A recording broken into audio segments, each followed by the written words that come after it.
Hello and welcome to the Last Word on Spurs. We hope you're keeping very, very safe and well. Thank you so much for joining us as we build up to the big match preview here on Last Word on Spurs as we look ahead to Newcastle United to come on Sunday. And you can tell every time I say we build up to the next game, my voice gets more and more depressed as these weeks go on. I think, honestly, this football club where it's taken us to, just the dizzying, I say dizzying heights, more lower heights of anything. We're joined by some wonderful, great guests on this show. I'll do the introductions purely on the basis that we could be here for an hour alone if we do the intros. We're joined by the wonderful Ricky J. Norwood back on Last Word on Spurs, the crazy training instructor, conductor, runner, Lee McQueen. Christina Zandes is back, and also Jamie Brown over at the Daily Hotspur. Finally got him on a non-transfer show. What is this world coming to? Everybody wants to comment on Tottenham's crisis of a season. If you're listening to the first time, you can find us on iTunes, we're on Spotify, we're across all major audio platforms. We're, of course, on Twitter at Last Word on Spurs. We're on Facebook and Instagram too. And just a little bit of housekeeping if we can do very, very quickly that we are always absolutely sponsored by the Beavertown Corner Pin. That is the Beavertown, of course, bang opposite your South Stand. We are 99.99% away from confirming an end-of-season event. We'll be keeping you inundated with that. We can't promise you any form of a party because there's not much to party about, but there will be some form of a very special Last Word on Spurs end of season show from many of that you see on your screen tonight. Yours truly bringing you, I'm sure, a very decent show, even if on the pitch it isn't quite what we want along with off it at the moment. Right, let's get into it. Joe, Lee, let's start with you. Now, Lee wasn't booked for the show, but I will let everyone into a little secret. He has been away for a couple of weeks and we welcome him back. Maka, lovely to have you back. I know you've been itching to get back and give us your thoughts on what's happening with Spurs at the moment. We'll get straight into it. Lee, familiar story really on the weekend. Unchanged team, chaos really on the field, chaos off the field, a lack of direction. We've got boos for players, chance for the chairman to leave the club. Just give me a feeling, Lee, if you can, as what is happening right now with his football club. Well, look, I mean, I felt like I needed to come back on because I felt like I was moonlighting on Holly's show on Monday, sorry. So I needed to come back on here and get involved. And thanks for having me back and squeezing me back in for the five of us. Yeah, I had a lovely break. I had a lovely break from watching Tottenham as well, I have to be honest with you. Even when I was away, it was the Bournemouth game was the fourth game on the trot that I didn't really watch properly. So I watched it obviously in and out, but not religiously as I normally would. I don't think any of us have watched Match of the Day, have we, for about 3 years. I heard a rumour actually about Match of the Day that Gary Lineker was banned for one of the games, but I obviously didn't catch it because none of us have been watching the damn programme. Yeah, same old, Rick. I don't know if is that a good thing, John? Is that a good thing? I don't know what a metro. Hopefully that's a good thing. I have no idea what that means. But look, Spurs. I mean, it's not often I'm lost for words, is it?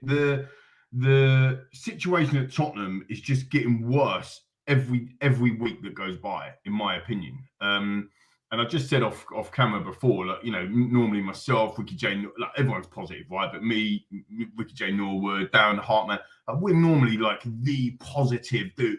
It's ruined me, Rick. It's absolutely ruined me. And you know, Christina and Jamie and your good self as well. Like you'll know, man, that myself, Ricky J Norwood, we're normally really up there on positivity, and it's just so difficult to, you know, you end up looking at an absolute pillock, don't you, Ricky? You know, if you can continue to pretend that nothing's happening. Absolutely, like, yeah. I mean, I'm a pillock before them talking about Tottenham and after at the moment. Well, Jesus Christ, I can't really talk about that. I wasn't going to say anything, but look, I mean, going on the game on Bournemouth. I'm going to say something a bit weird here. When I'm a stat guy, right? You know I love my stats. You know I love my blue book and all that sort of stuff. When you look at the statistics against the Bournemouth game, we actually played all right. Like we had massive attempts on target. I think we had 24 attempts at goal, 8 or 9 of them on target. And you would normally say when Antonio Conte first came in his first season, on average we were doing 7 shots on target per game. And previous to that, under Nuno, we weren't even having a shot on target. I remember we all know them days. I think the problem is that we've now got a situation where we're giving it a go after the event. Now, we're so brittle in every part of the movement. You know, there's no confidence whatsoever in any of our play. And that's just what's happening. Like, you can tell, you know, lots of stuff that was happening on that pitch was a lack of confidence, a lack of occasion. There's no plan, and it goes right from the top all the way through the football club. We have no idea who we are anymore, and it's really scary because we're really, really forgetting who we are. Some might say, rival fans might say, "Oh no, you know exactly who you are. You're losers, and you don't win anything, and this is normal." But certainly over the last 6, 7, 8 years or so, we have had a better identity, and for the last kind of 3 or 4, maybe I'm not going to bring his name up straight away, but since that Champions League final, let's put it that way, since the Champions League final, we have completely lost our identity of who we are as a football club, and that is a massive, massive issue, Rick. It is indeed. Rix, will bring you in. As Lee referenced, you are one of the most positive regulars that we have on Last Word on Spurs. I know for you this season has been very, very tough. I watched what they did to you after AC Milan. Just give me a feeling of how you feel, Rick, with regards to the football club at the moment. I know many want to think about the Bournemouth result, but just in general right now, is the lack of any sense of direction or clarity as to where this club is heading the biggest concern at the moment? So much so Rick can't even bear to talk. We might have to unmute Rick. He's trying his best to get out of it. You can't blame him. Back in. It's been a really tough one. And I always do try and look for the positives. And I had to have a week off. I mean, I kind of, understand where Lee's coming from. The fact that he had a little holiday and a little break from Tottenham. I had to miss that Brighton game just for my own sanity. I mean, I had a little bit of work on as well at the same time, but I was just like, I didn't even want to check the result. And I had to have that week off. And in that week off, I listened to 2 podcasts on the High Performance podcast. One was of Ryan Mason and his journey, and what a crazy journey he's had. Having to give up his dream as a footballer, and then, grabbing life back as well, and then trying to find a new path. He spoke about energy. He spoke about adaptation. He spoke about what it is, and this was similar to Poch as well, what it means to kind of have energy in your handshake and stuff like that. He loves Spurs. The one thing that he kind of dreamt about every time that he blew out the candles every birthday was scoring for Tottenham and having a cockerel on his chest. And so that gave me a bit of hope to know that, we do have somebody who's blue and white through and through, who loves the club and who does want to do it the right way. He's seen himself what it's like to be coached by various top coaches now. He's been under Pochettino, obviously. He was almost a mentor. And then he's had Mourinho, Conte. He's had a bit of Nuno as well, so you know what not to do. But all of that has been an education for him. So that gave me a little bit of positivity that we do have a Tottenham boy on the coaching staff. And, hopefully this little period of time kind of protects him a little bit. Because if he was the one in charge right now with the way everything's going, I don't know whether we would be calling for his head. So maybe there's a little bit of protection there for him. But it gave me hope that there was somebody like that was there ready to do the job and that knows what we require. And the second podcast that I listened to was the Pochettino one on the High Performance podcast. And I knew when it came out, but I was so heartbroken. And that heartbreak lasted so long that I couldn't listen to it when it first came out. But listen to it, and I was just sitting there going, this man could fix, 90% of the problems that we've got right now. And a lot of them have got to do with, like Lee was saying, cohesion, unity, brotherhood, that kind of Spartan mentality where I look after you to the left and I look after you to the right and you look after me at the same time. And that kind of, that togetherness that we did have, that family unit that we did have, that people were playing not just for the manager, but for each other. And that joy of football as well. And you can see that we kind of put that to the side and accepted Mourinho because we're like, all right, and cool. We're going to have trophies now. It's going to be a win now manager. We're going to have trophies. We're going to try and get this hoodoo off our back. That was the only way it was acceptable. That didn't work. Got sacked 6 days before a final. And then obviously Nuno, but then Conte. Conte was in the same vein of a win now manager. And I really did think that things were about to change. Obviously that has failed again. And I just think that with those 4 years under those managers, it's not only like broken us as a fan base, but I think it's broken a lot of those players.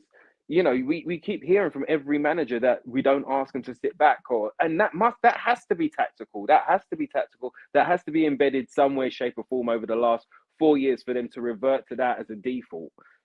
So I just think that the whole club is, from top to bottom right now, it's just broken. And if they were to get somebody magic in, I think that it would heal at least 90% of the problems that we have.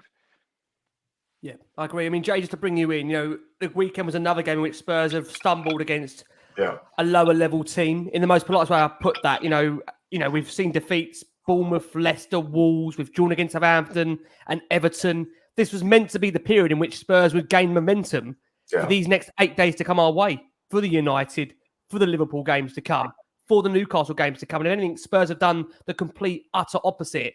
I don't want to focus on what happened against Bournemouth for our own sanity, but what do you think Jay could do? What do you think could happen right now that would at least unify the fans if the club could do anything? Or is that even possible given the such, I would say, anger, frustration within the fan base at the moment? Yeah, I mean, look, like, firstly, with Stellini coming in, it just felt like such a strange appointment. We knew everything was kind of broken with the club in terms of the way that we were playing football. It wasn't working, and obviously the atmosphere in the dressing room. And we've gone and appointed the guy who we sacked. We've gone and appointed his assistant. I just think it was such a strange appointment. We knew we needed to go in kind of a different direction, and tactically we needed something different. And Stellini's coming in playing exactly the same way. And I think we had a real chance to go and salvage the season. You look at the way that Newcastle are dropping points still, the way that Man United obviously are losing key players and possibility of dropping points. Liverpool, Brighton, all teams that are, kind of really struggling as well at the moment. And so there was a real chance there to go and salvage something, and we've just gone in the wrong direction again. And I think the guys have kind of said it earlier. The last 3 years, it really felt like we've tried to go on this vanity project of going for Mourinho, going for Conte, and just going in a completely opposite direction from the way that the club has run. I think, a lot is made of the way Nick run us, and I think it can be successful. We almost saw it succeed under Mauricio Pochettino. But I just think when you bring in managers like Conte, you bring in managers like Mourinho, you know what they demand, and Spurs, Enoch, were never willing to give that to them. So, I just think it's been a case of Spurs going down the wrong path for the last couple of years. And at the moment, it just feels like we're going through the motions. And even as fans, all the guys have spoken about not really caring about the Spurs match at the moment. I fantastic 2 weeks away in Portugal, just training, not caring about Spurs at all. I just think that's where Spurs are at the moment, just going through the motions. But it's still so frustrating because I just continue to look at the league and where we are and other teams around us. And I felt there was a real opportunity there to go and salvage something. But as I said, we decided to appoint Stellini, and he just seems to go the same way as Conte. And I don't think it should be too much of a surprise, unfortunately. The sad thing is, guys, that it didn't actually have to be this way. I think we all knew that Conte was, to some degree, from January onwards, very much dwindling in his interest of the club. And you think they've had, at least 4 months, if you think about that, to actually pinpoint somebody, whether that's for the end of the season or whether that's to take us forward in general. And I just think bring you, Christina, in. And I've deliberately left you, Christina, to this point because there is a group out there that is calling for some form of a fundamental change at Tottenham. And look, there's a number of different ways in which people can express their frustration, their anger, and ultimately how they feel about the football club. There's all different ways to do that, and I think there's obviously at the moment, like I say, there's a number of different ways to do that. I know you're part of at the moment, brand that is trying to bring fans together to call for a change. So we're keen to get your thoughts on that, Christina, but also what you make of the club right now and whether you also feel that ultimately it didn't have to actually be this way. There could have actually been, times in the last 4 months where Tottenham could have actually pinpointed a decision that could have at least taken them to the end of the season where there would have been so much more to still play for. And it just feels like right now we're almost just playing out the end of the season on the beach where we could have actually been in the actual race for a top 4 finish. And people might laugh when I say this. If Tottenham had got the right appointment between now and the end of the season, they could have even been in third. That's how mad this season has been, Christian. Let's bring you in.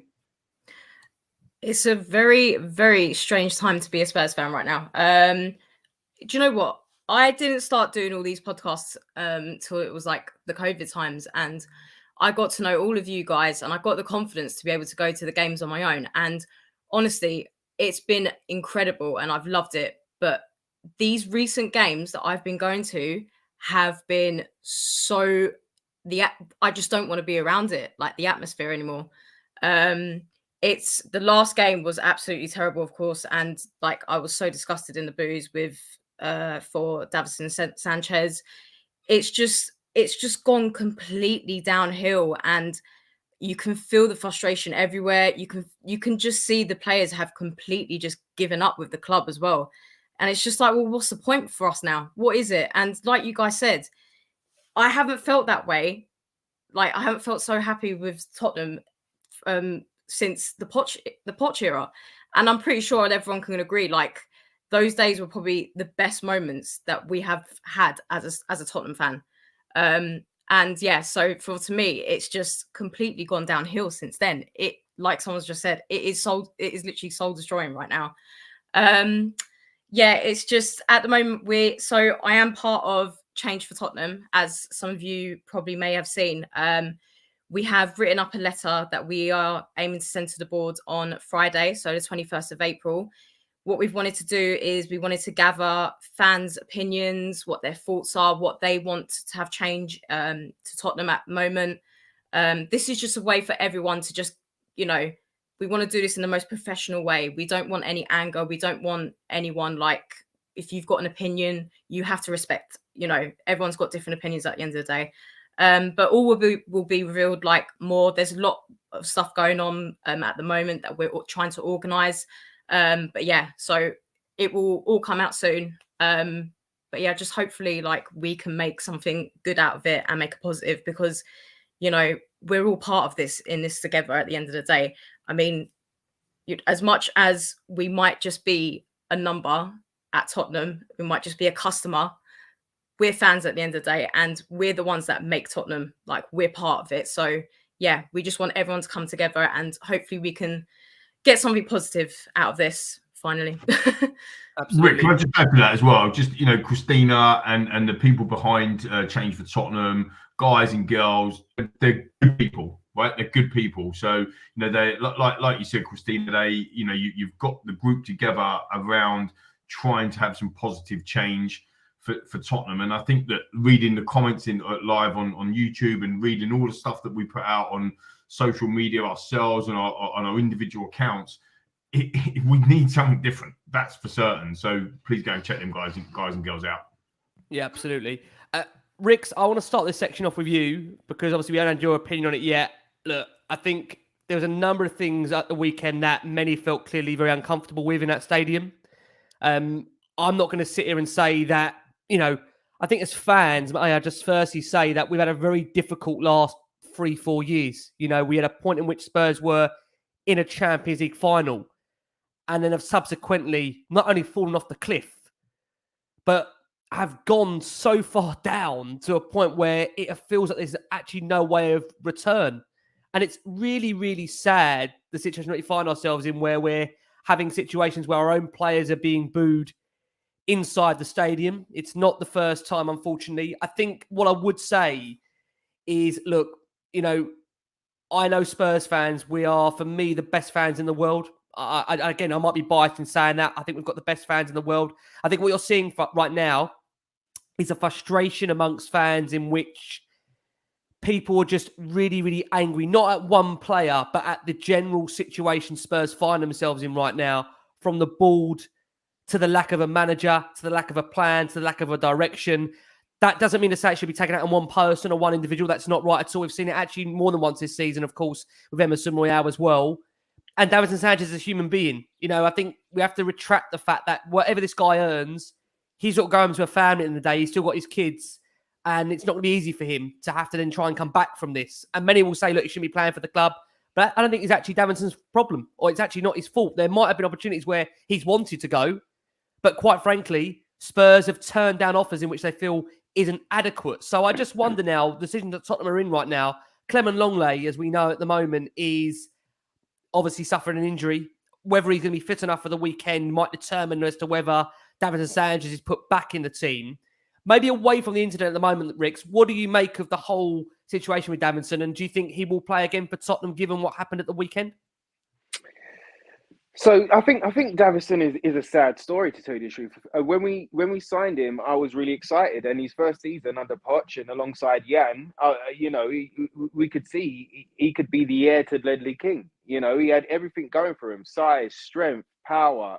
In that season before he came to us under Ajax, he was a marauding centre backs. He did put in passes and he did score goals, and I think it's been a really sad situation in the sense that every time that he does come in, now look, I'll go into the calamity and the kind of Bambi and ice bits and pieces, but every time that he has come in and we've needed him, he has put everything out there on the field. And the most recent memory I can think of is that last run towards the end of last season when I can't remember who we lost, but we lost everybody almost, and Sanchez came in and he done really well. There was a couple of clean sheets. He played really well. But the thing is with Sanchez, he always has that calamity in him, like at least one. And recently, this season, and it's tough again because he ain't getting no games. There ain't no rotation for him, so he doesn't get any type of rhythm. I can understand all of those things. But it's tough because he's brought in this kind of ghost touch where he goes to touch the ball, but ends up missing it. It ends up bouncing off his other foot and going somewhere else. And then suddenly there's a panic and a scramble, and the opposition have got the ball. And it happened on the weekend as well. And it's look, at home, if I'm very truthful, I was screaming for him to come off as well. After those two mistakes, and those mistakes that he's had not only in that game but over the last couple of seasons, they stick out. They just stick in your memory. When he went face planting against Man City, or like there's just a ton. There's a ton. We know as Tottenham fans as well, when he plays on the left side of a back three, he's even more vulnerable and more fragile on the left side than he is on the right side. That was quite telling, wasn't it? Sorry to interrupt, but that was quite telling, wasn't it, Ricky? Where when he did actually bring him on, he put Romero on the left because he knew that he couldn't trust or put Davinson on the left. So yeah, sorry to interrupt your flow, but yeah, it's a very good point.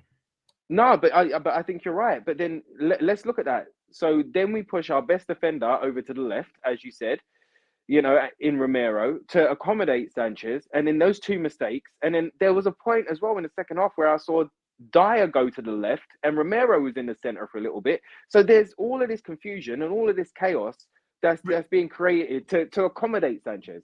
Can I just say on that point as well? Again, it's another really good point. I'm sure we all thought about this in the game. The one that I didn't properly watch, by the way. But at Leicester, we got absolutely ruined 4-1, like literally taken apart down that right-hand side. Pedro Porro, who affectionately I nicknamed after that game Pedro Pony. For those of you who got children, you know what that means. He actually had that combination with Davinson Sanchez down that right-hand side that day, and they got torn a new one. So this is what frustrates me about this football club. And it's not even, this is at management tactical level, this is at player level now. You've got ripped a new one with Davinson Sanchez and Pedro Porro down that right-hand side against Leicester. So what happens? We do it again. Hello? Like, what on earth? So in that change, in that moment when they made that change, they made that same combination come together again. Against Bournemouth, they put Pedro Porro and Davinson Sanchez down that side. And what happened? Literally, 4 or 5 minutes in? Boom. They got ripped a new one. I mean, it is very frustrating, Rick, that you can see that pattern. Why can't the coaching staff or the team see that? I think they do, but I think with Stellini and with Conte, they kind of go off of a kind of seniority type of thing, rather than a player that can play that side. Now, we all know that Tanganga can play left centre-back or has played left centre-back. So I would have chucked him on that side and kept everything roughly the same, Back four, personally. Gone to a back four, of course. Which is what he did after he humiliated taking Davinson off to go to a back four. I mean, it's just utterly ridiculous. But I think that coming off and those boos as well, I think that not only were they a sense of frustration, and it was a call to the board of like, why did you make the mistake and why you do, it's all of that. It's the same type of boos that were coming for Emerson Royale. It wasn't really for Royale. Yes, he wasn't stepping up to the plate at those points, but it was more like, why ain't you playing Spence? Do you know what I mean? Why are you bringing him on, and why are you not giving Spence a chance? So there is a ton of frustrations, but I think those boos mentally damaged Davinson. When you saw him sit down and put his face in his hands and stuff, I was kind of like, oh, I think that's the last time he's ever going to play for Tottenham. Mentally, I don't think mentally he would be able to tap back in and do a job right now. Maybe he could, because he has, he has before. Yeah, Jay, just to bring you in, I mean, look, if Spurs are to be without potentially Longley and Davis, then we could see Japhet Tanganga potentially come in for Tottenham. Yeah. And that's on the basis that obviously they might feel it's best to leave Sanchez out. That's a guy that's only featured 6 times this campaign, with 2 of those coming from the start in the Premier League. I just wondered, Jay, is it fair on some of these players, what they're being asked to do, the lack of game time? I mean, Rick mentions there's almost like a seniority at Spurs, where I think you can definitely see there's almost a favouritism. Danjuma's been here since January. The guy is yet to have a single start in the Premier League to his name. What do you think of that, Jay? Yeah, I just think that it's the coaches that we've had are coaches that want to have a settled team, and they want players that are ready to win now, and that they've got kind of no interest in building a team over a long period of time, having players they can develop. And I think the treatment of Davinson Sanchez over the last couple of years has been pretty shocking, really. I mean, he's a guy who came in from Ajax. I think he started off pretty well under Mauricio Pochettino. But then I think under different managers, he's not been fancied, and he's never given that opportunity in the team. And, when you're not given that run of games, you're never going to build any sort of confidence. You're never going to build any sort of rhythm. And then, of course, the only way that's possibly you could do that without games is by coaching. And we've had 2 coaches previously, in Mourinho and Conte, who aren't willing to do that. They're not guys that are going to go out and improve players. They want players that are ready to go constantly. They're here for 2-3 years. They want to win now. They don't have time to get, coaching like we've had with Pochettino. And I think that's been a major problem at Spurs, coaches that are, not willing to develop players. And that's the way that Spurs have to be. We need to find players who are kind of not these top level players, and we've got to develop them. And that's the way that Spurs have kind of always been. And that for me has been a real issue. And I do feel really sorry for Davinson Sanchez, because he came as this real big prospect from Ajax, and a lot of Spurs fans very excited to see him come in. And as I said, he started off okay under a manager who kind of gave him, bedded him into the team eventually. But then, of course, Pochettino went and then just never got the opportunities under the other coaches. And it's like many of them, I think Tanganga as well, obviously given that big opportunity against Liverpool in his debut by Mourinho. We never really saw him again. And again, he's a guy who's expected to come in for these 1 or 2 off games. And you just never are going to be able to, if you're given that one opportunity, it's always going to be incredibly difficult, because then you've got that pressure of having to perform as well, so you can get back in the team. So I just think the treatment of many of the players has just been really poor. And another reason why the likes of Mourinho and Conte just don't fit us, because we need coaches that are going to want to go and improve players, that are going to be able to treat players the way they should. We're not a Chelsea or a Man United where we're totally ruthless. We're a club who has to develop players, who has to kind of nurture players. And I think we've picked managers that weren't willing to do that. So I feel very sorry for Davinson Sanchez. And as the guy said, it's kind of been a case of, it was the fans really taking their frustration out on the board. And it was pretty horrible to see the treatment on the weekend. Again, many have said Sanchez isn't good enough, Christina, come around to you. I think many forget actually the first season he was alongside Vertonghen. We all thought at the time, wow, what a player we've got here. The price tag, really, we thought, this guy is going to be unbelievable for us for many, many years. And I think, again, with Tottenham, as they've tended to do, they've, as we've said, had managers there. Obviously, again, I know he was there under Pochettino, but managers there that aren't really coaches in the way of a Jose Mourinho, a Nuno Espirito Santo, Conte to some degree. These are guys that are coming in that have to get results right now. And I don't think I've given the players enough confidence to believe they can be good enough and they can step up to the plate. And I just wonder, you gave a very impassioned defence of Emerson Royale, which I'm not sure if you knew at the time was going to lead to an amazing upturn in form, to the point of which now I know we're really wanting Emerson to come back. Many are, I should say, not everyone, because that would be unfair to say that.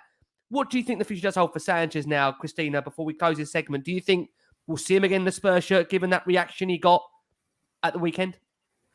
Listen, I would have thought the fans would have learnt the lesson after Emerson Royale, but clearly not. So, you know, it was absolutely terrible, the boos. If I was Sanchez, do you know what? He can go either way. He can have the attitude of what Royale did and just basically stick a middle finger up at all the fans and then push it and then become the player that we've been waiting for a while. Or he can be like, do you know what? Screw this. You guys, if you guys are going to boo me, then I don't care anymore. I don't really exactly want to play for the team, which, it could go either way. I don't know. I know apparently his family even came to that game because he hasn't invited them or something for a long time. So even that must have been quite awful for him to just go through that with his family. And it's just been absolutely dreadful because to me, why did we take Stellini? I don't know why we took him in still. Like he should have just gone with Conte. And that's who I would point the finger at, in my opinion. So you know what? We forget the good times sometimes. And, with Sanchez, I think he kept like 8 games in a row as a clean sheet. So he has got it in him at the end of the day. But for me, we now need a new manager, young one I'd love to see. We need a manager that wants to see improvement for the club, for the players, and wants to get the best out of them as well. Because mentally, there's nothing going on there anymore. We're empty at the moment. All the players just look absolutely done. So for me personally, I would love to see someone like Vincent Kompany come in because I know that obviously he knows the Premier League. He's a young guy, and I just think someone like him could potentially build that up for us at Tottenham. I know a lot of people want to see Poch. For me, I feel like it's too early days for him to come back. I would love to see him in the future. I would happily say yes to him. But for me at the moment, it's just not quite there yet.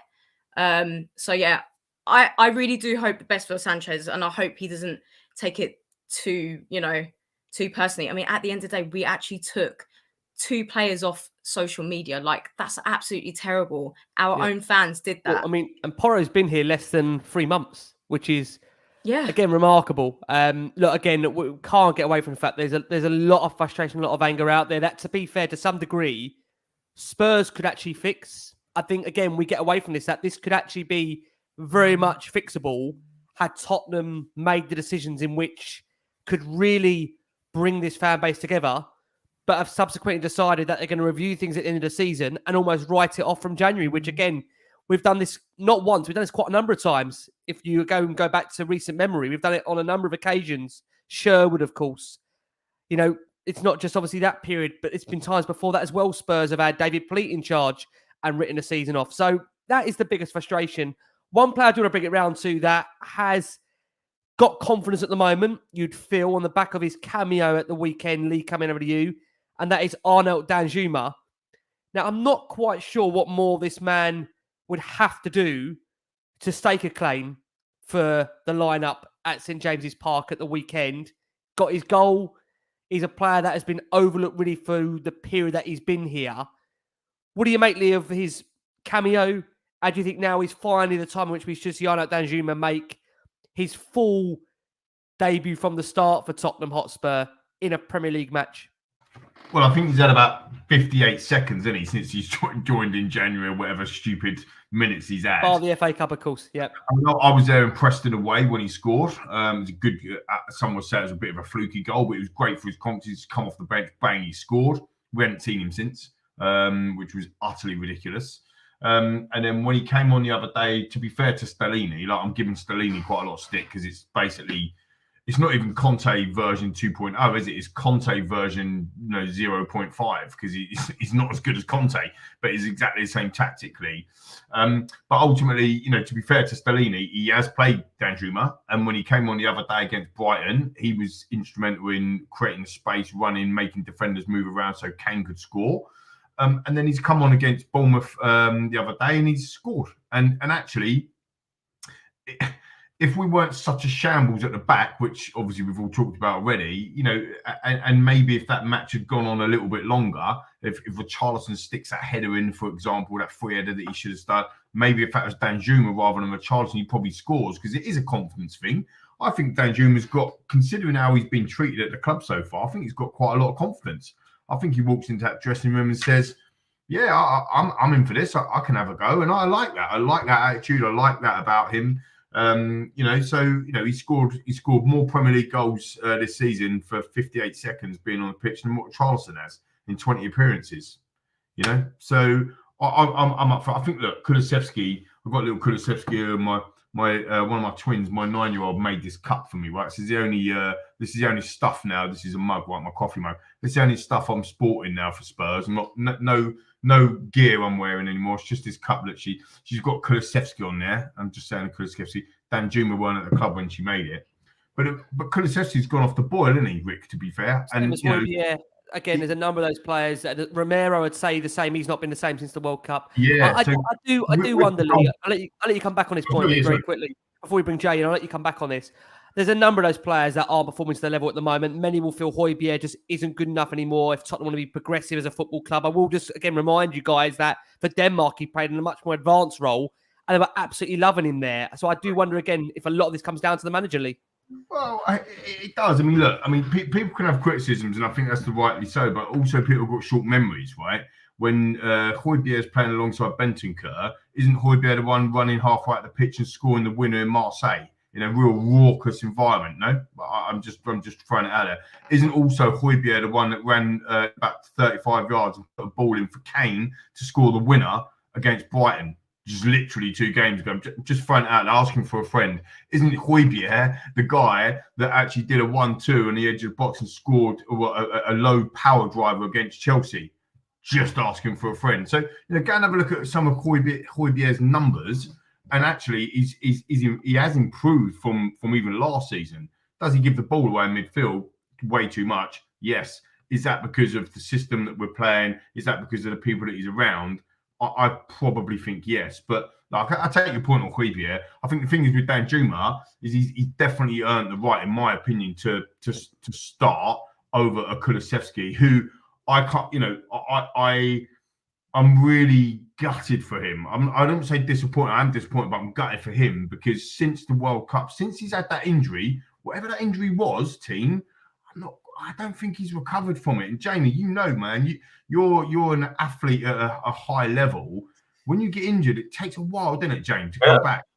Yeah, it's everything. It's like confidence as well, and within yourself. Then you worry about potentially re-injuring yourself, and there's that kind of that confidence thing, that you don't want to get it, you don't want to suffer that injury again. So injuries are horrible, and then mentally as well. You just want to be out on the pitch training, and you can't do that. You lose in fitness. You feel like you're kind of losing your ability as well. So injuries are a horrible thing, and mentally it's so difficult to come back from. So I do kind of really feel for any players who suffers injury.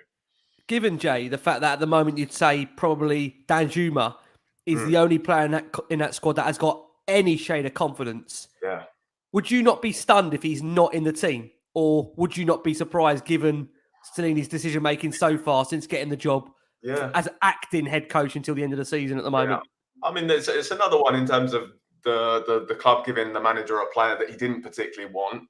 So that's obviously frustrating for starters. But then, when he does kind of show something off the bench and he kind of show, and then of course you've got players that aren't playing particularly well. So many of our forwards at the moment kind of struggling for confidence.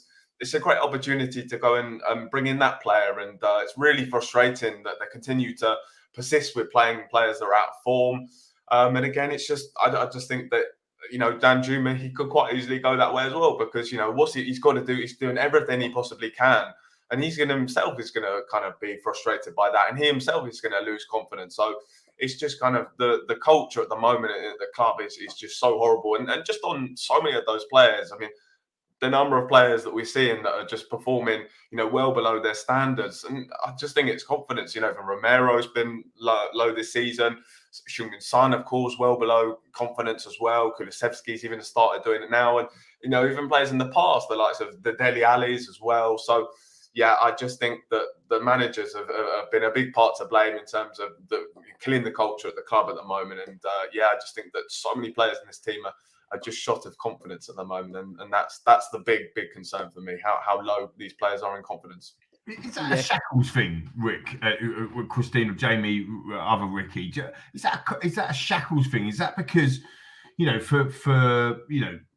in Maurizio's last season, right, we didn't win an away game for 12 months, right? Went a whole 12 months without winning an away game, whatever the stat was.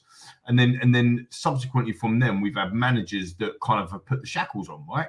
Do you know what I mean? Jose Mourinho, Nuno didn't even have shot on target under him, all that sort of stuff, like a Conte, pragmatic type football. Have we forgotten as this group of players? Are they just not good enough? Are they lame? Do they have not the confidence? Is it because the shackles have been on? That free flowing. Imagine a front four, for example, with a Richarlison, a Danjuma, or a Kulusevski, or a Son, a Kane. That's a front five interacting, go left and right. We're so rigid, aren't we, team? Do you know what I mean? Like, I think it just says left and right with Danjuma and interact. Why can't Kane drop and somebody go above the running? Like we're just like, stay there. This is what you got to do. It just feels like you just rip up that rule book. You need like Harry Redknapp to go, do you know what, lads? We're going to go and have a go. And it would just open up things differently. Do you not think? But that's the thing. Tottenham used to be like that. We were like an attacking team. We were like one of the most entertaining teams to watch. Now, we're dead. We're completely stuck. Like you said, we're like statues on the pitch. Let me ask you, Christina, do you think that's because of the number of managers that have come in and they've looked at that defence? And I think a lot of managers have done this. The other day I stupidly sat there and I watched back All or Nothing with Jose. Oh. And you know what? The one thing that was becoming very clear in those first few episodes was Jose was saying, this is a better squad here than I had at Manchester United. He genuinely believed that. And I genuinely believe that every manager that comes to Tottenham comes in, looks at the squad and actually believes that these players are better than what they're showing. It's only when they start working with them on a day by day, they actually realise there's so many flaws in so many of these players that they can't get them to play how they want to. And therefore, I think that is a reason why, Christina, coming back to you on this, why there is a lot more of a defensive approach first to make sure we don't concede rather than attack the game with an expressive brand of football, because ultimately you cannot trust that back line. But my argument would be, I think we've conceded up there, the 6th most goals this season amongst the 4 or 5 teams. It's not working anyway. I'm thinking, is it better just to have a go anyway if we're going to be that bad defensively, Christina? Yeah, I completely agree. It's. Do you know what? I actually really liked Jose when he was with us. I'm not gonna lie to you guys. And I think that was the biggest mistake, firing him just before the final. Because I honestly think if we kept him on, I wouldn't be surprised if we had actually had a good chance of winning that game. But honestly, I did rate Jose, but it's so true. That's why I want someone young to come in now. Can we just stop bringing in these old school, type of managers now? It just doesn't work for us. It doesn't work for Tottenham anymore. We need someone that is just fresh and completely young and just like wants to basically progress as a manager themselves.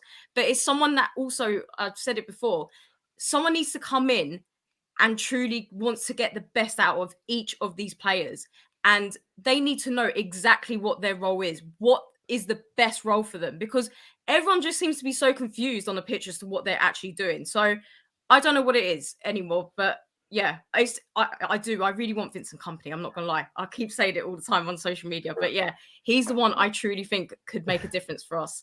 Yeah, I must laugh because some of the comments are saying, but if we aren't as defensive what we are now, we get destroyed. But we are getting destroyed anyway. We might as well try it. But you might argue anyway.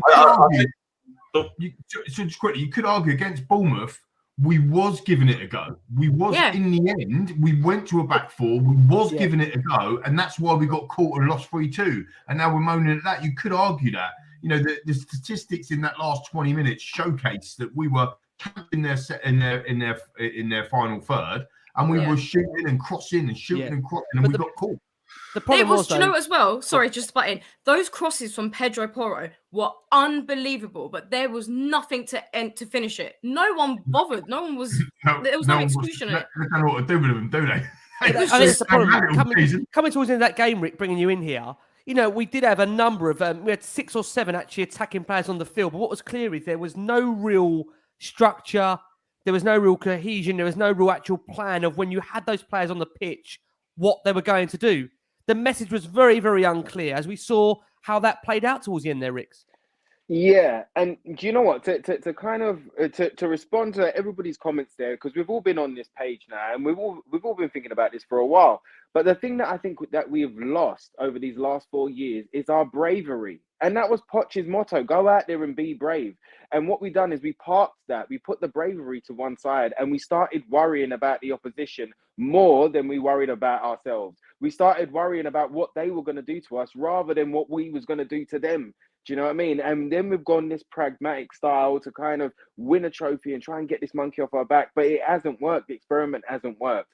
And to kind of go on to Christina's point about a young manager, my fear of having a young manager is he comes into this chaos and we break him, or we poison him, or we destroy him. And this is why somebody like Poch, who already knows the waffle or the talk from the board, and trust me. Do you know what I mean? He's already heard that. He already knows what waffle they come out with. So he's not only can he kind of handle the squad and try and fix those problems there, and somebody who would want to fix those problems, but he could also kind of pull the board up and go, yo, don't tell me the same old rubbish you told to me for 518 days. Do you know what I mean? It's not going to wash this time. If you want me back, you got to trust me, you got to listen, and we've got to do this together. Because it's not about a one person. No one person can just come in and just take it by the reins. This is why, for me, Nagelsmann is my number 2 choice. Because Nagelsmann will come in and I'm like, oh, he's a dynamite coach. But I'm like, oh, he's going to come in. He's young. Can he get waffled by the board?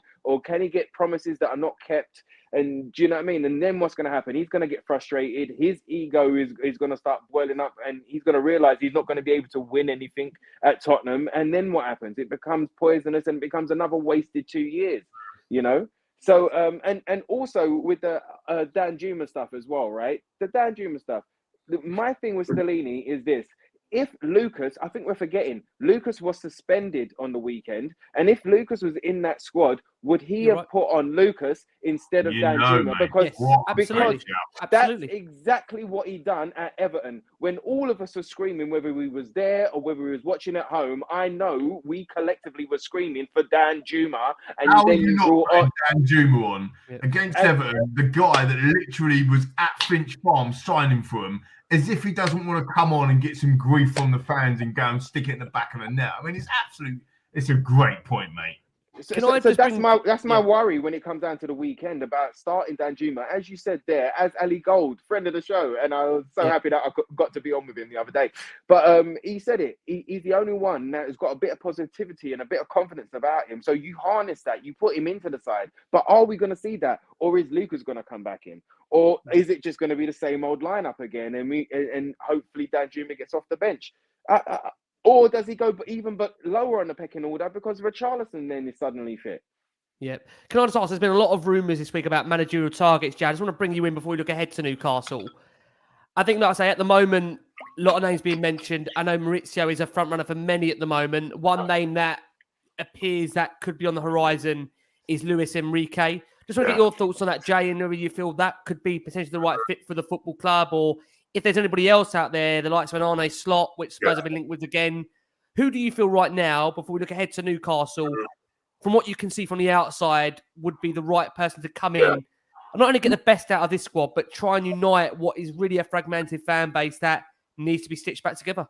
Yeah, all I want is just a manager that's going to put a plan there. I mean, look, I think ENIC's kind of vision and the way that they're going to sell the club and everything in terms of how they want to run it, I don't think it's ever going to be in line with what Spurs fans want. So what we need is a manager who's going to give us something to believe in, something where you've kind of given that. We know the way he plays football. We know what he's trying to build. We know there's an understanding of what he's trying to do. I think with the last couple of managers, there's not been that vision, and that's really all we want. I think. One thing that I loved so much about Pochettino when he first came in, you could see exactly how he was trying to play. You could see that he was bringing through younger players and he was trying to develop players. And that's, for me, that's all I want to see. I just want to see someone who's going to actually bring some sort of vision, who's going to bring, the ability to develop players and willingness to work with players instead of, what we've seen over the last couple of years. And I think there's some managers out there. I don't think that Luis Enrique kind of fits that bill. A lot of people kind of talking him up as this big coach, but really his only successful job that he's had was when he was at Barcelona, and he had the famous MSN where he had Messi, Suarez, and Neymar. and obviously won the Champions League there. So I do have definitely question marks about whether he's the right fit for Spurs. I don't think he's a guy. I think he's going to be a guy who's going to be very demanding as well from what he's been in the past. I think he did okay at Spain. He was okay in the Spanish job, but just feels like there is kind of that seems the wrong fit for me. I think Arne Slot is someone that I do really like. I think he's doing a fantastic job at Feyenoord. They're playing fantastic football. Obviously flying in the Eredivisie. They're doing really well in the Europa League as well. They're 1-0 up against Jose Mourinho's Roma. So I think that he's certainly a guy I'd like to see us go for. Pochettino, I definitely think ticks the boxes as well. I think it's pretty crazy that we're not even considering him. I just think that, we know he's a guy who kind of fits that bill really. So that's another weird one. I think Vincent Kompany, I think Christina was right. He's a guy that I do really like. He plays, I think the way that he's revolutionised Burnley, being this, from being this team that was renowned for being incredibly defensive to playing some unbelievable football in the Championship, and how quickly he's done it as well. I think that's been hugely impressive, how quickly he's kind of changed them, and they've run away with the Championship.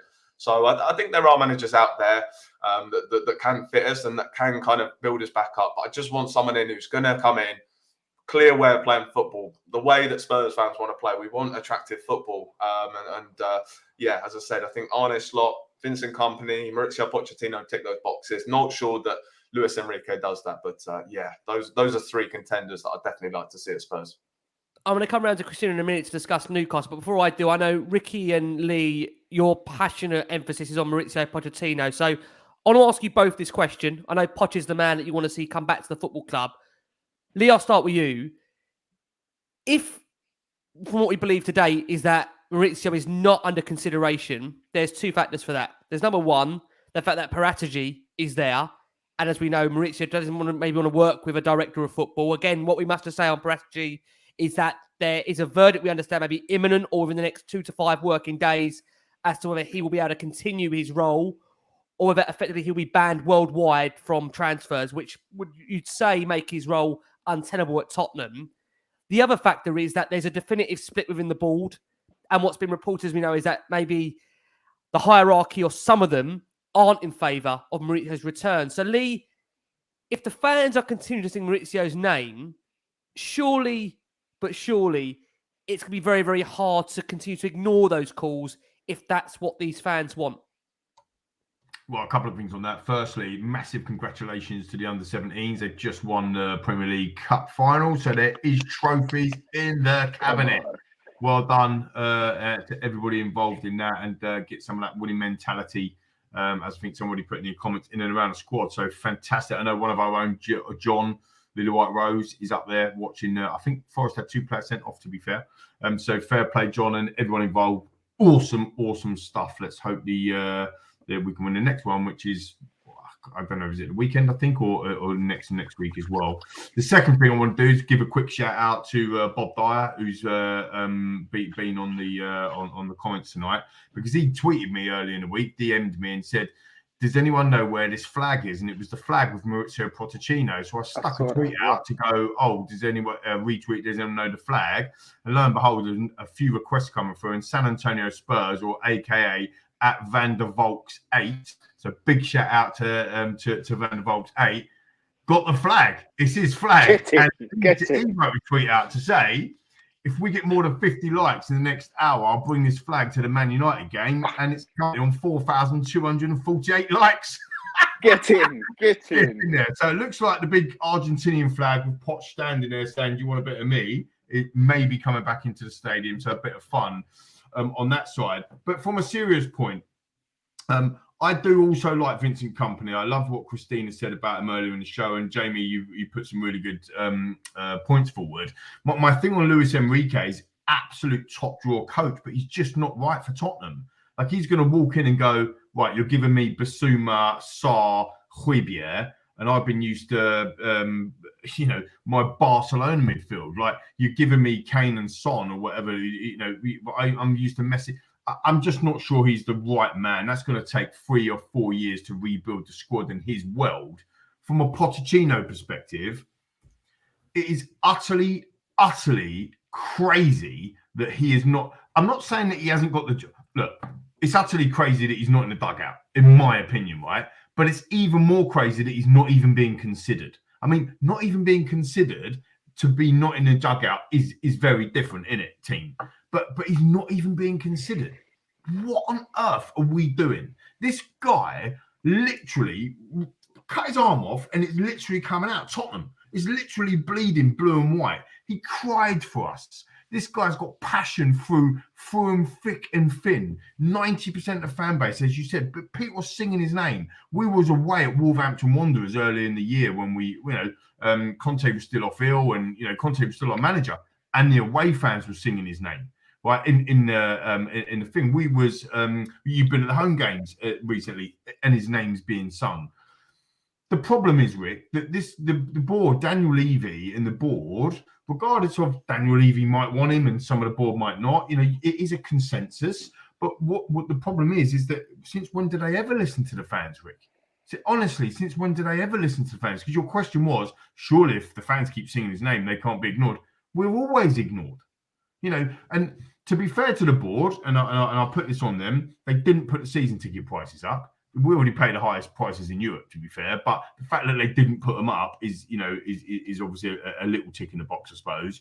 But for me, it is so obvious. It's Christina made the point earlier. It's not the right time for him to come back, and I do hear that a lot. I'm not quite sure I understand that. This isn't, for me, this isn't nostalgia. This isn't a romance. This is unfinished business. This is a guy that wanted and needed a sabbatical once we lost the Champions League. When we lost that Champions League final, 70% of that squad was dead, including the manager and including the staff.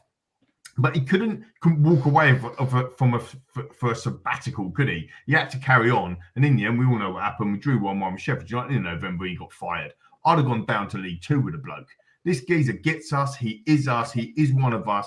He's got unfinished business to do at Tottenham Hotspur Football Club. You want somebody to bring in English talent or homegrown talent. You want somebody to work with the academy. You want somebody to bring through up and come. You want front foot football. You want attacking football. You want finals and semi-finals. You want league title challenges. You want to be competing. You want to be beating, going to Chelsea and Stamford Bridge and smashing two behind past them. You want that stuff. This is what he delivers. And there's no risk. There's no risk for this guy because he, like you said, Rick, he knows the waffle. He knows how to run. This guy went on white water rafting trips with Daniel Levy. They have actually got a decent relationship. These new boys come and they don't know how to handle that. So for me, I think it's, and going back to your question, look, if Vincent Kompany become our manager, I would be 100% supportive. Same with Slot, whatever. I'm not sure about this Will still, if I'm brutally honest. But anyone else, I would be behind them as managers. But I cannot understand unless there's something obviously massive behind the scenes that we don't know about, that we're not privy to. I cannot understand how he is not under consideration. Because it proves him wrong. But Lee as well. Exactly. Maybe that's the point, Christina. But Lee, what they were talking about as well was they were saying they had reservations about him because of the way his time at Spurs finished. But I just think the way he was treated at times at Spurs was pretty shocking. Obviously, he had that 118 days without a signing. Yeah, that's ridiculous. 3 home stadiums. He went through 300. This guy, and then what? They're looking at it and going, "Oh yeah, but the last few months weren't very good." He had to go through all of that, and he still managed to get us to Champions League finals. Was competing for top 4, and I think everything he did. I think at PSG, his treatment was pretty poor as well in terms of that's the club that obviously again there's a real kind of toxic atmosphere there, and he still managed to win trophies there. He won the league title there, won the cup there. He did very well in the Champions League. So I think this is genuinely a really good coach, and I think that he's had a lot of misfortune, and I think that misfortune has. I've seen a lot of people kind of saying that he's, this is Spursy manager, and he's bottled it at times. But I think he's genuinely a very good coach. He's just been let down at times by the clubs that he's been at, and I think that he can be successful at Spurs again. I think he just kind of needs that last little bit of support, and I still think he would be the right man. I do have question marks. And Christina mentioned at the start of the show, is it the right time for him to come back just now? Obviously, yes, it's been 3 years, but is that kind of long enough? You look at the players that are still at the club, and that might be a slight concern for me. But he was the only one. Sorry to interrupt your flow, Jane, but he was the only one that actually started to ship out players. When he first came in 2014, Ricky J. Norwood, you're nodding here. He got out the likes of Adebayor and Bentaleb, and he played Bentaleb for one and got him out. Got Yunus Kabul. These players that were like they didn't want to be there anymore. He got them out. That's what we need again. We've had a Jose, he didn't get him out. We had a Conte, he didn't get him out. He just treated them differently. Like this is a guy. We've got £223 million worth of talent on loan right now. We need to get him out. They don't want to do on loan. This is the guy, man. He'll come back in there. So I told you I needed to build furniture. The key thing for me is, are the board, the hierarchy, going to go back to a culture of wanting to develop and project all the things that Jamie and Christine, you said earlier, because it doesn't matter who is the manager, but if Poch comes back in exactly the same situation, it's going to fail. If he comes back and says, right, you're going to back me, and the board say, do you know what? Yeah, we're going to back you, and this is what we're going to do moving forward, and we're back on, I think it could be absolutely magnificent. Can I ask you, Rick, just to bring you in on this with Poch very quickly, because I know you're going to have your say on him. Do you also fear, Rick, I know you want Poch back, but if it's anybody else, you worry they actually won't get the time that Poch may actually get because of the actual, with a number of fans. I'm not saying everyone wants Poch back, because that would be unfair. I know many that don't want Poch back, but for those that do want Poch back, he's got a lot of credit in the bank with you, with Lee, I'm sure with Jamie to some extent, same as Christina as well, although she may feel it's not ready to come back yet. Do you worry if it's anybody else that it's almost they're going to be up at a really, really difficult situation where from the first game, the first time they have a wobble, they're going to be under massive pressure because it isn't Pochettino? What do you think on that, Rick? I think the next man that comes in, if it's not Pochettino, then I think he's gonna have to prove his worth to us. Because, we went all in with Antonio Conte. We backed him from the start as a fan base. We believed that he was going to be the man to bring success to Tottenham. And we was on the Conte bandwagon. But I think the next guy, if it's not Poch, would have to prove it to us. We'd have to see it with our own two eyes before we go out there and just kind of cheer for him or sing his name or wave a flag with his face on it. We would have to see patterns of play. We'd have to see change. We'd have to see a difference. We'd have to see some attacking play. We'd have to see those boys go out there and play without fear. We'd have to see them go and be brave. And this is what troubles me as well about those that don't want Poch back. People will, like Jamie said there, people will look at his last 5 months, but does anybody look at his first 5 months and that first year and what he done in that first year? Like Lee was saying, he got out a hell of a lot of expensive deadwood and he built from scratch. He went and he put faith into the youth and to rebuild. So where we're at right now, we're so fragmented, we're so broken, there's so many pieces that need to be put back together that I think it's going to be a hard job for anybody to come in and do this job. And I think that I would hope that whoever comes in, if it's not Poch, that they don't get disillusioned after 5-6 months. It's not so much about us and kind of waiting for the new guy to wobble. It's about them kind of showing us that they want to be there and that they're prideful of wearing the Tottenham top, and they want to go and succeed for us, and they want to show the fans a brand of football that they want to play by as well. It's tough, my friend. It's tough, and with Poch, I'm just like I said earlier, there's like 90% of problems that I feel that he could solve. And I'm talking about the board as well as the squad and as well as philosophy, as a philosophy that goes from top to bottom. Do you know what I mean? All the way through the age ranges. His philosophy, he made sure he went and saw the under 10s, the under 12s, the under 16s. He saw every person that had a cockerel on their chest and that were going out to play for Tottenham, whatever level. He made sure that they were doing it in the Poch way and made sure the coaches were doing it in the Poch way. It's exactly what we're missing. And this is what kills me about all of the other candidates, apart from Enrique a bit, but the majority of candidates, the list of requirements for them are all the things that Poch bring to the table. It's all, can you be Poch number 2? Do you know what I mean? We don't want to go and get Poch, but can you play like Poch? Can you teach like Poch? Can you mentor like Poch? Poch has got his flip-flops on, like, sitting up going, hi, I'm just chilling. And we're like, I wonder where we can find another Poch from. Like, where can we get one? Maybe this Arnold Slot is a new one. You've got the real thing sitting over there, mate. Let me ask Chris. Go on, Rick. Go on. No, I was just going to finish off and say that even when just before we got Nuno, it was the same thing that came out, is that they was looking for a Poch, the next Poch coach, somebody who can play in that style and that in that vein. And do you know what? When we got rid of Poch, that's what we should have done. We should have gone and continued like Brighton do, like Brentford do, like some of these, the old school Swansea do, where they had a style of manager and they would, every time they lost one, they would kind of go for the next one. We didn't do that. We parked that side of our game and that part of our DNA to the side, and we went for a win now manager, but we didn't give him win now tools. So now we've got to go back. Now we've got to sort it out. And somebody who's ahead of the game that already knows the problems and already is probably thinking about it while he's sitting there chilling with his flip-flops, he's probably thought about 5 scenarios in which he could fix these problems at Spurs. Christina, you made a point earlier that you feel the club just won't do that because they won't admit to a mistake. Do you still feel you stand by that opinion? You don't feel they'll go back and look at Pochettino as much as those cries for him get louder in that stadium? I actually do believe that's what I've always said. I reckon he won't hire him because it makes Levy look like he's made an error. There's also been I've seen a lot of rumours recently, I think it's today, that Chelsea are now in talks with Poch. I don't know how I feel about that. I feel like that would actually be like an ex going off with your best friend. It's just, to me, that I think that would break it with me and Poch. But I'd rather have him definitely come to us than Chelsea for sure. I honestly, I think that could be the case. Levy would literally feel like an idiot if he probably hired him back. I don't know what it is. I know I said, I feel like it's early days. To me, I just don't feel like much has changed from the club since he left. That's why.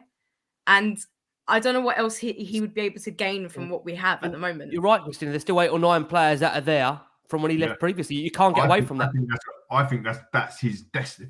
I'm getting a bit nostalgic now, romantic now, but I think that is his destiny, is to come back and say, I told you 4 years ago we needed a rebuild. You didn't listen to me. Now it's my time to put the new furniture in. So give me the job and I'll do it. That's what I actually. But is he going to get that?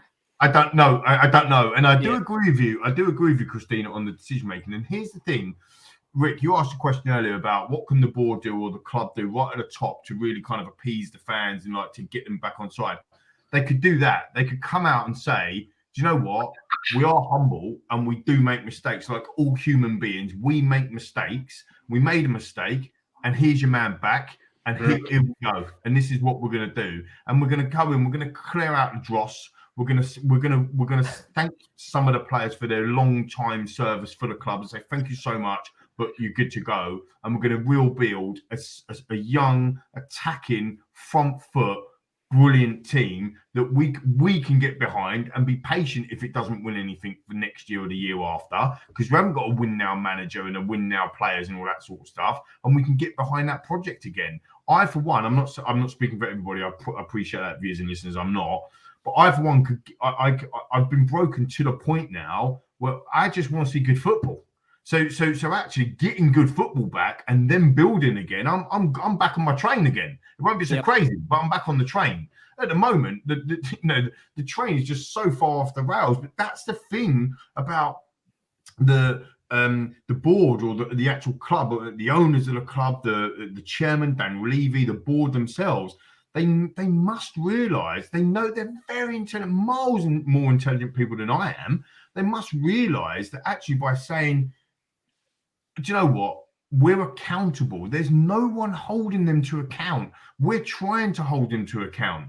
And where is our culture? What are we? Who are we? What is our why? We don't know that anymore. We want somebody to come out and say, do you know what, guys and girls, Tottenham faithful, this is who we are. This is what we are. This is what we want to do. If they come out and say, we just want to be top 4 every single year because we've got to pay off the stadium, that's fine, as long as we know that. Because there's so many people say, of course they are. That's what they want. Their profit before glory. And that might be the case, but keeping us in the dark, coming out and communicating with us, this is the vision, this is the plan, the culture. Do we want to try and win things? When you walk into Chelsea under Roman Abramovich, honestly, what's the culture? What is the one word, if you walked in that club, what is the one word that you would think, yeah, this is the culture? Win. To win. 100%, mate. So everybody goes in because they want to win. Do you know what I'm saying, Rick? And this is the thing, the cultural part of the club. by putting their hands up and saying, do you know what, being a bit humble and saying that we all make mistakes. We made a mistake. We're going to go in this direction. This is where we are. We're going back on track as to building the club back to the DNA, and the man to do it for us and to put the furniture back is Maurizio.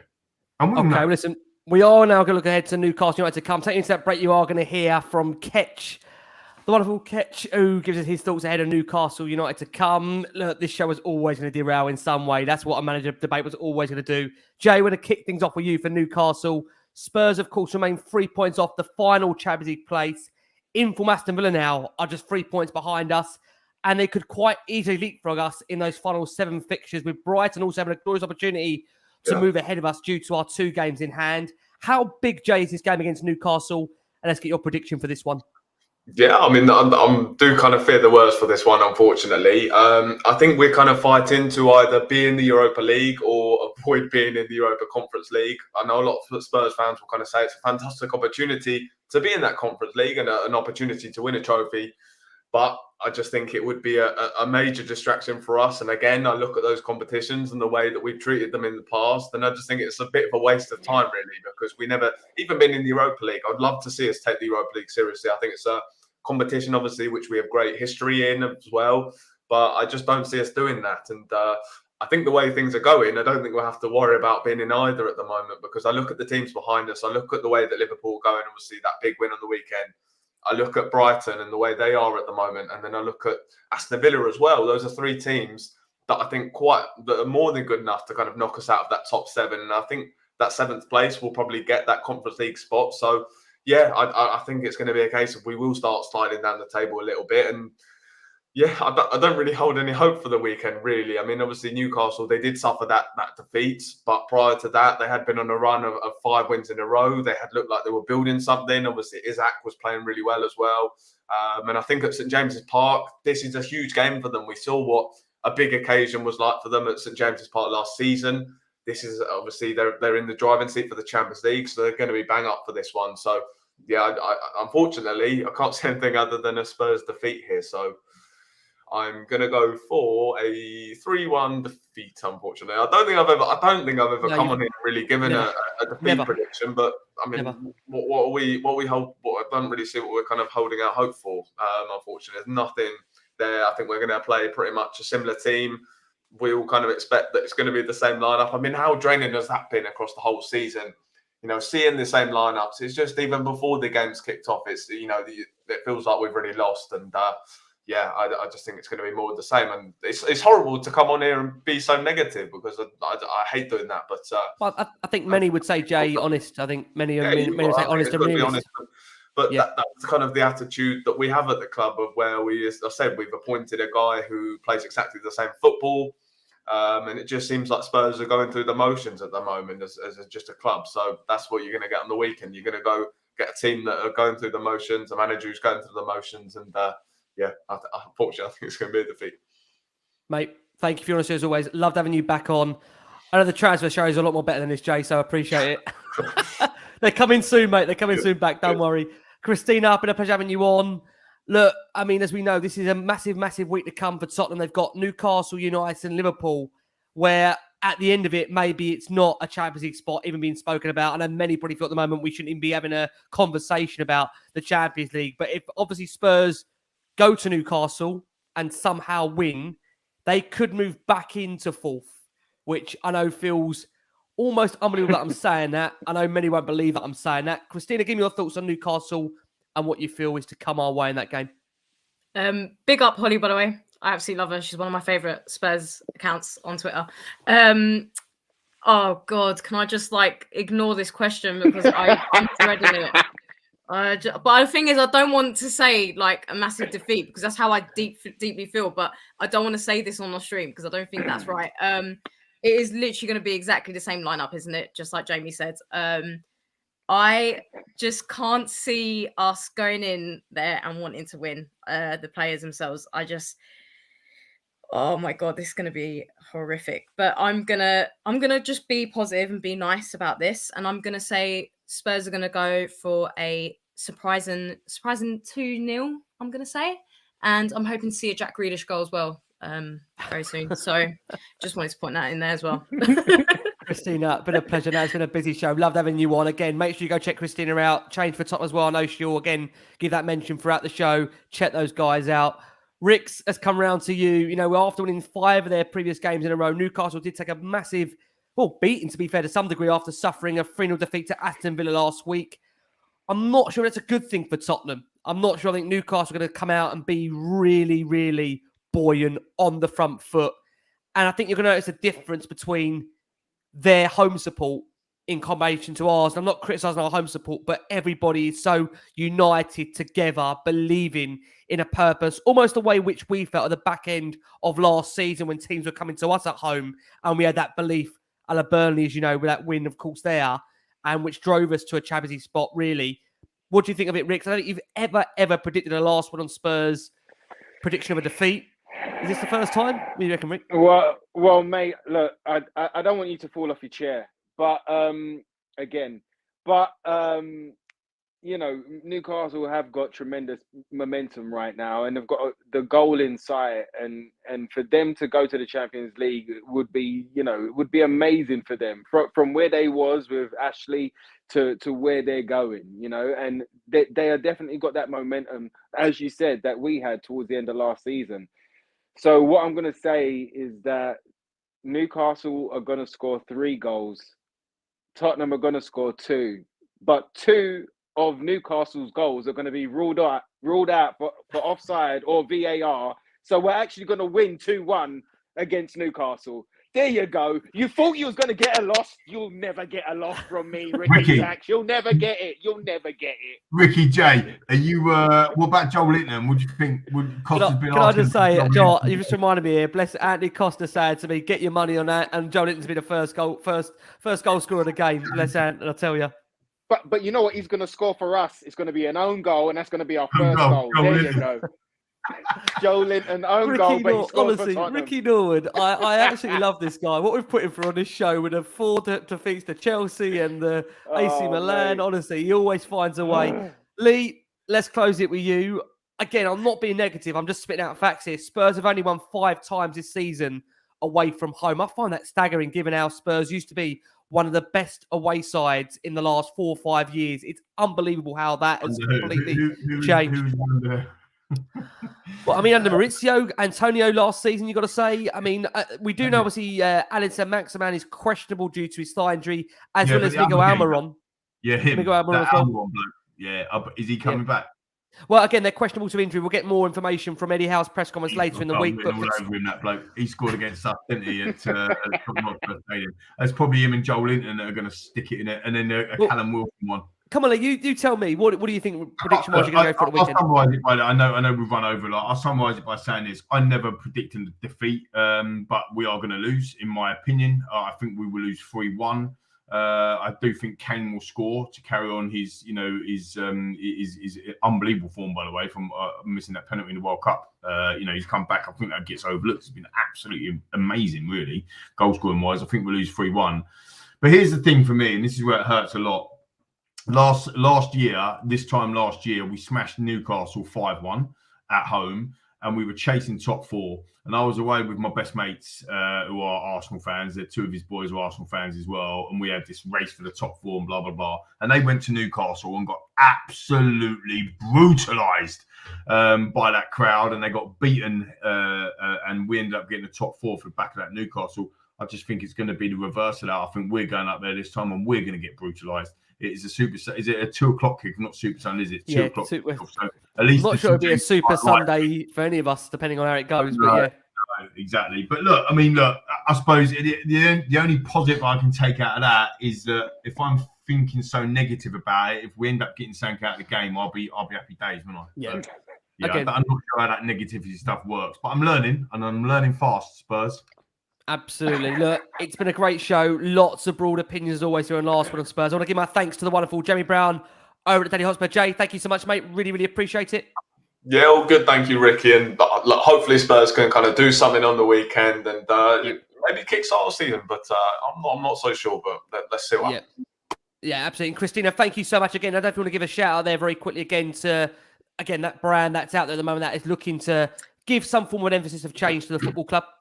Yep, check us out. Change for Spurs. At Change for Spurs on Twitter, but we're called Change for Tottenham. We couldn't get Tottenham in there because it wouldn't allow us on Twitter.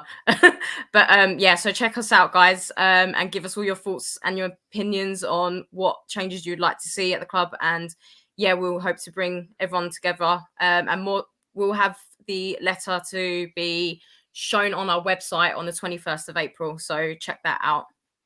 Okay, Christina, appreciate all your hard work behind the scenes. Really, really do. Ricks, tell you what, buddy. Oh, you've been doing Last Word on Spurs again, same as these. Well, Christina's blessed us fairly new to this, but Jamie and Lee have been long standers here with you for the last 5-6 years. I mean, there's been times where it's been dark on here. Not sure it's been as dark as this. So, mate, thank you so much for still trying to be the light in amongst a very, very dark time at the club. Listen, Tottenham does it to us. It puts us through it. But I do see a light at the end of the tunnel, and I know it's nowhere visible right now, but there will be. It's coming. We're in the darkness right now, and we can't find the light, but it's coming. It's coming. We do have a good couple of players in that squad, and it only takes a good manager to get hold of them and maybe get another 1-2 in there, clear out some dead wood, and we could be flying. Look at Emery, look at Company with Burnley, like you were saying there. Yep. It only takes somebody who's got vision, passion, and who wants to be there to just turn these things around. So Emerson Royale, there you go. Great example, but fingers crossed, come next season, bro, all of this darkness it will subside, and we can look forward with a bit of hope in our hearts again, Absolutely. But always a pleasure and always an honor to be on, Ricks. Thank you very much, brother. Pleasure's all ours. And shortly, to close it with you, actually some lovely scenes as the Premier League Under-17 Cup winners, which are Tottenham Hotspur, do actually show that the future could be lily white, and it should still be very much bright, because again, on an evening where we've discussed a lot about the problems and the crisis in and around, both on and off the pitch, our Under-17s are proving that there are trophies that can be had, and let's hope that's the start of many, and in which this club will rise again, Lee. Yeah, I agree, and I just want my Tottenham back.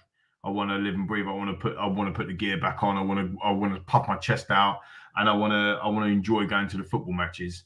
And I think that once everybody's united again, reunited back again, and everyone's on the same page again, we're the results on the pitch will start happening again. And just to go back to a couple of things under different players, you don't have to go and spend. I think Cracker's made the point last show. You don't have to go and spend 50, 60 million on each player. There's some fantastic players at Matoma for 3 million quid. Casido. Go and have a look at the body. It's all about the culture and environment that you still at the top. Hopefully, Scott Munn is going to come in and start to drive that process with a new manager in Maurizio Pochettino or Vincent Kompany, or whichever one takes your fancy. But we need to do something, and we need to get back on track, my man. Absolutely. Look, guys, from all of us here, please, as always, keep safe, keep well. We're back with you after Newcastle United. Who knows what's to come? But these wonderful people always give up their time. We appreciate it. Thank you to our wonderful viewers, listeners of this podcast, and as always, keep safe, keep well, and come on, you Spurs. Come on.